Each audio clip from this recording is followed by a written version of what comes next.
Welcome to Spooky Ass Shit. I am your host, Eric Dwinnells. Now, Spookaroos, I know it's been a little while since we've last chatted, but I'm glad that fate has brought us together once again.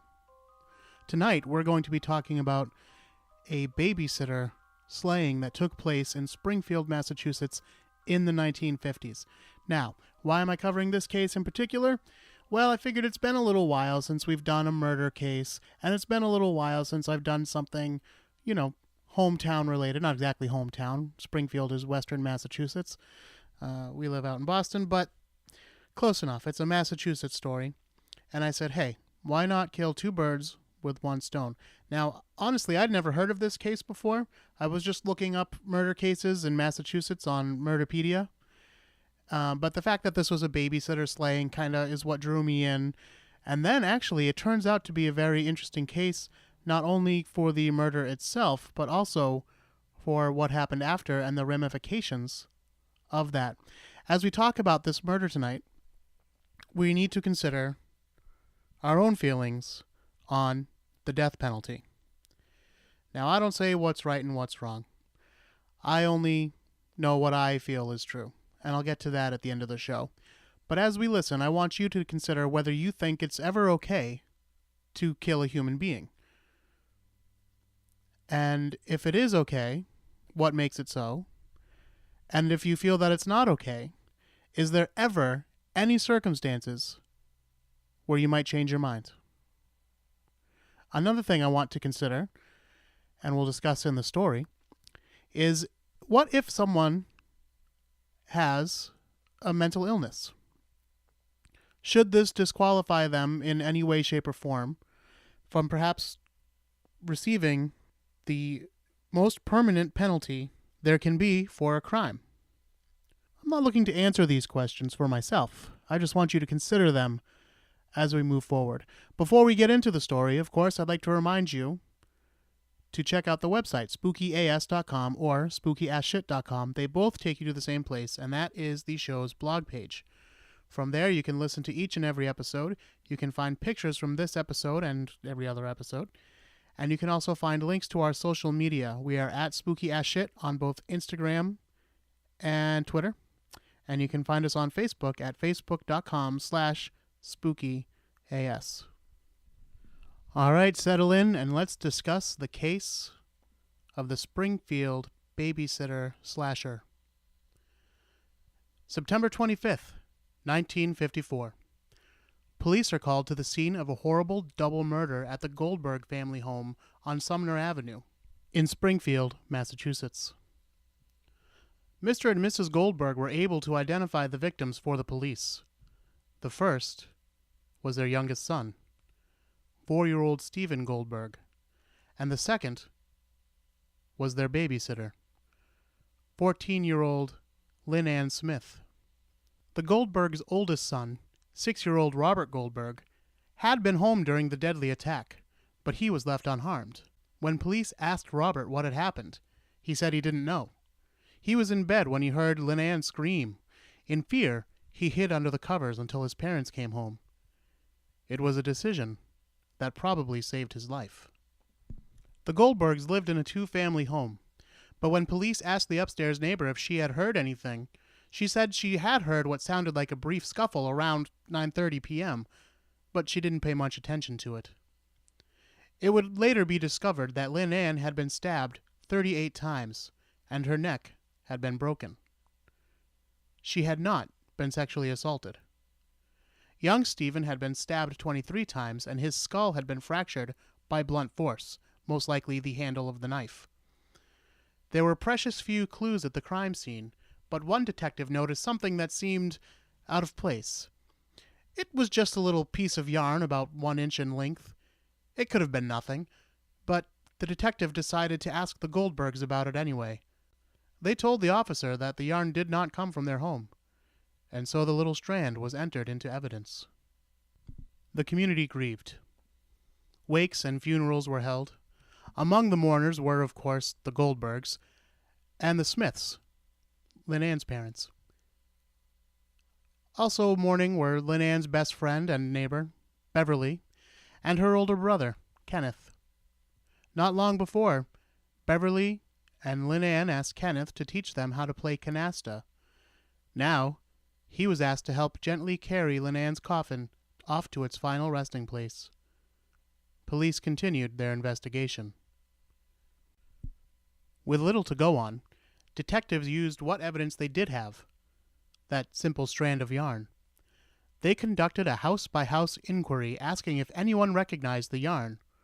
Home after home denied ever seeing such yarn, but finally, 2 weeks into their investigation, a Mrs. Chapin said that she had yarn of that same type. She produced a ball of yarn that matched the thread exactly.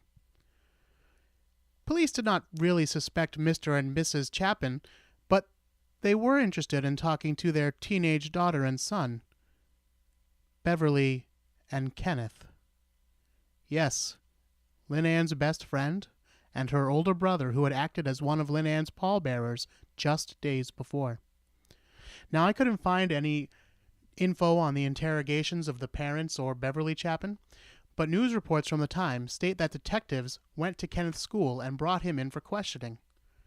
It was there at the station, after 12 hours of questioning, that Kenneth Chapin confessed to the brutal slaying of his neighbor, Lynn Ann Smith, and the 4-year-old in her care, Steven Goldberg. Normally, I would question the validity of a confession given by a teenager after 12 hours of questioning. We all know that there are plenty of cases where innocent people have confessed to heinous crimes after what amounts to mental torture by sadistic detectives. But in this case, it seems no one questioned the validity of the confession, and Kenneth Chapin himself never attempted to recant it. When pressed for a reason why he did it, Kenneth repeatedly said he did not know.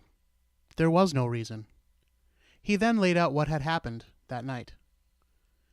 Kenneth said he'd left his home to go to a store, but on the walk over, he changed his mind and went on to Sumner Avenue.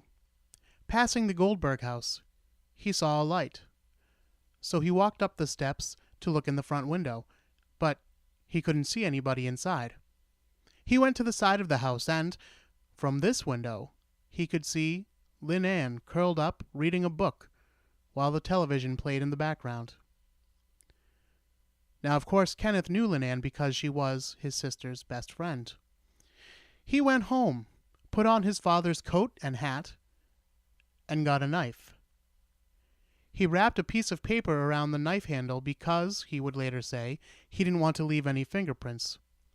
He secured the paper in place by tying it with a little scrap of his mother's yarn. He then returned to the Goldbergs' home and knocked on the window. Lynn Ann looked up and recognized Kenneth. He motioned for her to come to the door, and then, Kenneth said, "She opened the door, and I had a knife in my hand. She saw it, and she screamed, and I had a hold of her coat. Then she got away from my grip. She tripped over the rug and fell towards the Victrola. She was on the floor in the front hall there, and then she tried to kick me away, so I hit her a couple of times with the knife handle, and she rolled over onto her face. She got up onto her knees, and I hit her.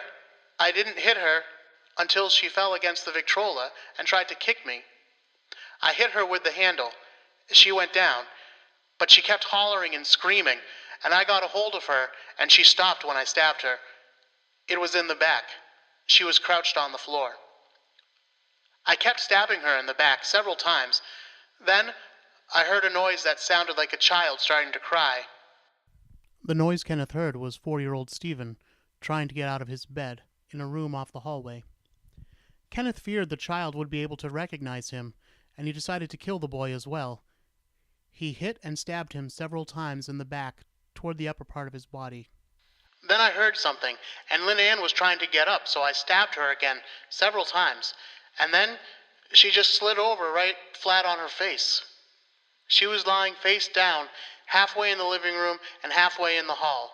Then I hit her on the head with my bayonet, and I stabbed her, and she went over to one side." The deed done, Kenneth ran towards his home in the shadows. There was blood on his shirt. He washed the blood off, hid the knife in a bag on the back of one of his chairs in his bedroom, listened to the radio, and went to bed. There are some reports online, and even some reports from the time, that Kenneth made either romantic or sexual advances towards Lynn Ann, and she rejected him. But that scenario was not presented in the trial transcripts. When again pressed for a motive, Chapin said, "She just screamed and I stabbed her.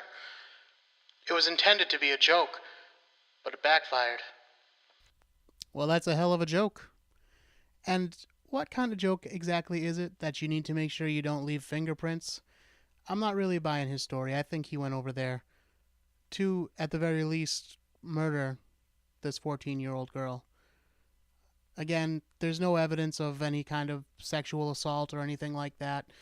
And like I said, the reports are a little bit murky on that subject. But definitely at least murder was on his mind, in my opinion. Okay, so now we have our murderer.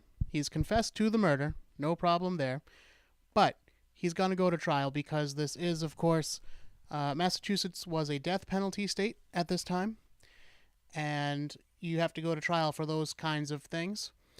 Now, I don't claim to be a lawyer or any kind of law aficionado, but apparently, from what I've read, it seems that it worked this way. In a death penalty case, back in 1954, you had your regular old trial, then you would go to the Supreme Court for a hearing, or any kind of appeals or anything like that, and then the final say on the matter, if it was a death penalty case, would be what they call the Executive Council. So keep that in mind as we continue the story. And again, keep in mind all the elements that I mentioned earlier. Do you ever support the death penalty? Would you ever not support the death penalty? What could make you change your mind? Does a person's mental health come into play at all in your consideration? If the person can't understand their actions, can't help their actions, does that make a difference? Just putting these questions out there for you to consider, because definitely at the time, people had different opinions, and we're going to learn all about those right now. So Judge Charles Fairhurst rejected repeated defense motions for additional psychiatric testing to be done on Chapin during his trial for first-degree murder. Now, the jury convicted him of first-degree murder, and Judge Fairhurst sentenced Chapin to death. But he deferred execution pending motions for a new trial and, of course, an appeal to the Supreme Court.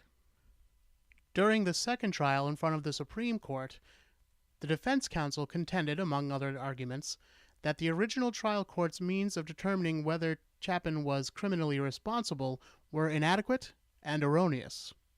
However, the Supreme Court sustained the jury's guilty verdict and Chapin's death sentence. Authority moved Chapin to Walpole Prison's death house and scheduled his execution for December 1st.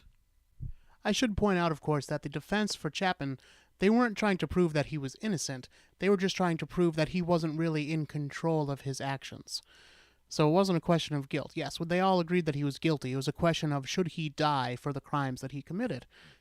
Following Chapin's failed Supreme Court appeal, the Massachusetts governor, Christian Herter, asked Dr. Jack Ewalt, Massachusetts Commissioner of Mental Health, to examine Chapin. Ewalt found Chapin legally sane, but he concluded that he, quote, appeared to be schizoid, isolated, an emotionally flattened individual.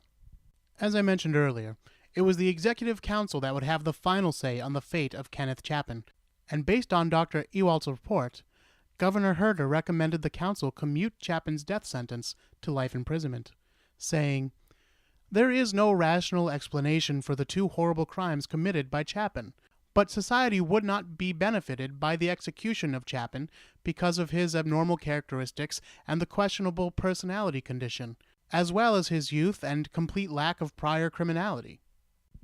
While various parties were attempting to save Chapin's life, Attorney General George Fingold aggressively pushed a pro-death penalty agenda. Although Fingold said nothing publicly during the council's deliberations, he had made his position clear in the weeks before. Gearing up for an eventual gubernatorial run, he gave a number of speeches about, quote, killers and commutation. He called attention to murderers who escaped the death penalty because, he claimed, of executive clemency. The Boston Independent Democrat quoted Fingold as blaming the, quote, current reign of terror on the fact that Massachusetts was not enforcing the death penalty. He told a Boston audience that the state should, quote, dust away the cobwebs which have grown over the electric chair in Charlestown. In a speech to the Beverly Women's Republican Club, Fingold said, quote, no one goes to the chair in Massachusetts is becoming a slogan among criminals. Chapin himself appeared before the council. Again, he could give no motive for the double killings beyond the fact that the babysitter, Lynn Ann Smith, had screamed when she saw the bayonet in his hand. He stated, she opened the door, and the knife was in my hand, and she screamed. I was pushed from behind, or catapulted, but nobody was there. When asked whether he wanted his sentence commuted from the death penalty to life imprisonment, Chapin muttered, I'd just as soon go. Just as soon go. Governor Herter asked the Executive Council to hear testimony from a Dr. Frederick Wortham, a distinguished New York psychiatrist who had examined Chapin. Now, if you're like me, that name rings a bell, Frederick Wortham. And you might remember him because he's the man responsible, essentially, for the comic book code. But we'll get into that in another episode. On November 28th, Wortham stated that Chapin, quote, didn't know right from wrong. He didn't have the capacity to know. To deliberately take the life of a mentally ill person, Wortham told the counselors, would, quote, compound the wrong. Wortham explained that although everyone wants to prevent future murders, quote, we won't accomplish this end by sending a sick boy to the electric chair. Dr. Wortham listed 19 telltale signs of schizophrenia and found all of them in Chapin. One was lack of insight. Quote, when I asked him what made him commit the murders, he answered, it's the way I am, I guess. Wortham went on to say, I had the feeling in talking to Chapin that I was talking to him through a glass wall. He had no emotion whatsoever. Dr. Wortham made his point most dramatically when he banged his right hand repeatedly on the table, counting the 38 times that Chapin had stabbed the babysitter and the 23 times he had stabbed the child. Imagine doing this 38 times, he said. He slaughtered this little girl. He stabbed her. Then the little boy. And then he went back and stabbed the babysitter again. He certainly acted like a madman that night. To Wortham, there was no doubt that Chapin had suffered, at the time of the crime, from schizophrenia. Quote, a malignant disease, the cancer of the mind, end quote, and that he had not known the meaning of what he was doing. The day following Wortham's testimony, the council voted 6-3 in favor of commutation. Chapin would be allowed to live. One angry counselor publicly claimed that the commuting of Chapin's death sentence, quote, declared open season on children. But the Boston Herald praised everyone who had worked to save Chapin and concluded that Massachusetts was a better place for their effort. Quote, what stands out vividly today is the fact that Massachusetts has finally decided to keep a life rather than take one. An unimportant life, too. A warped and crippled life. A life of little value even to the boy himself. A life that will now fritter away in the bleak inconsequence of prison existence. But Massachusetts has chosen to keep even such a lesser life, and by that choice has imbued all human life with a special consecration. Even the affront of the murder of 2 children has not moved us to execute. End quote. And that is the end of the story of the Babysitter Slayer of Springfield. But I thought you might like to know what happened to some of the characters involved in this case and how history unfolded. So here is your epilogue.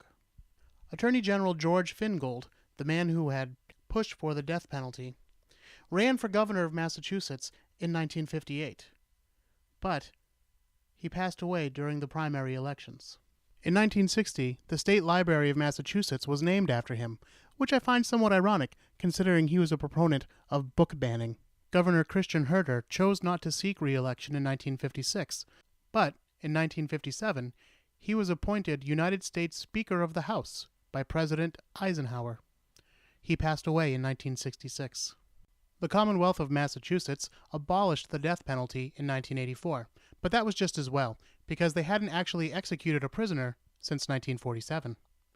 It should be noted, however, that federal crimes committed in Massachusetts are still punishable by death. For example, the surviving suspect in the 2013 Boston Marathon bombings was sentenced to death in 2015. Now, what about the murderer himself? Convicted murderer Kenneth Chapin, well, he died in jail of a heart attack in 1996. He was 60 years old. So that's it. That's the whole story. Obviously, I thought it would take a little bit longer. We're only about 20 minutes in. Guess what? You're getting a short episode this week. It happens sometimes. Listen, the fact that you get an episode at all some weeks is a baby Jesus miracle. So just be thankful.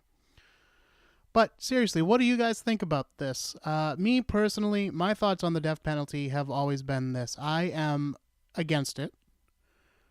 But on the other hand, when you hear about someone, for example, Ted Bundy, who I think might be one of the worst, I know this is not a groundbreaking opinion, but he might be one of the worst killers of all time that we know of.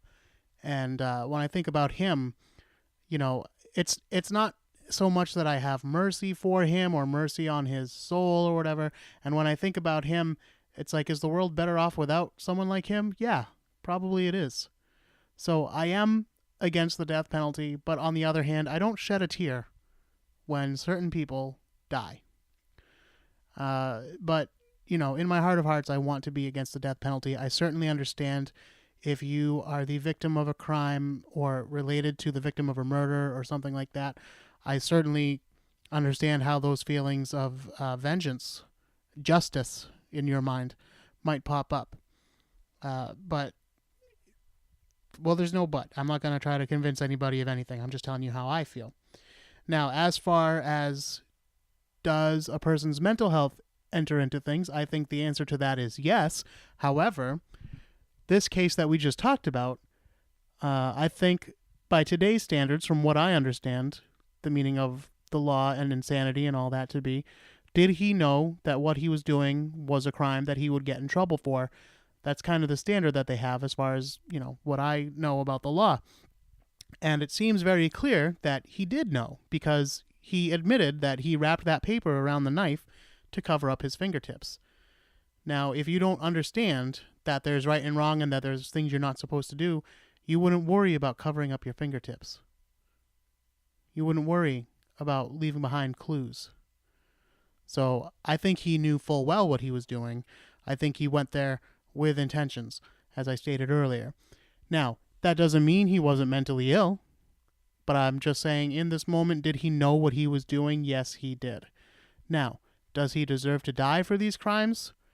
Well, that's a decision that the people of the time had to make. Again, I'm basically anti-death penalty, but on a case-by-case basis, it does sometimes get hard to defend keeping someone alive.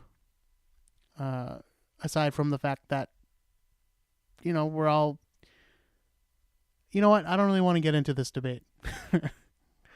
Not sitting here alone by myself. So I welcome your thoughts. You can go ahead and email me at spookyasshit@gmail.com, or you can write to me on Facebook, facebook.com/spookyas, and I will get those messages, and I'll see what you think, what you have to say.